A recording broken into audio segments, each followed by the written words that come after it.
Ria Ricis pernah merasakan keputusasaan yang mendalam, bahkan sempat tak ingin melanjutkan hidup. Perasaan itu muncul ketika ia harus menghadapi kenyataan pahit bahwa pernikahannya dengan Teuku Ryan berujung pada kegagalan. Dulu aku pernah bilang, ya Allah, aku tuh gak pengen umurku lebih dari 30 tahun. Dulu aku bilang gitu karena aku tuh sedih. Aku takut nanti ada apa-apa lagi ya di atas 30. Aku bilang gitu. Aku gak berani. Aku mau ikut papaku. Aku gak mau melanjutkan hidup. Ungkapnya saat berbincang dengan Dennis Charista.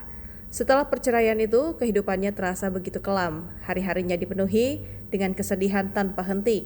Ia juga terus dihantui oleh ketakutan akan masa depan yang penuh ketidakpastian. Kondisi tersebut mengingatkan Ria Ricis dengan kalimat yang pernah diucapkan seseorang.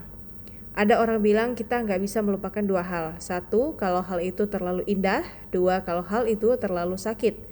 Dulu aku tuh cinta banget, terus sakitnya sakit banget, kata Ricis. Seiring waktu berjalan, yang bisa dilakukan Ria Ricis adalah terus berdoa dan menguatkan hatinya agar bisa melewati momen tersebut dengan lapang dada. Namun Ricis masih ada terasa trauma ketika ditanya keinginan untuk menikah lagi, meski diakuinya memiliki keinginan punya anak laki-laki.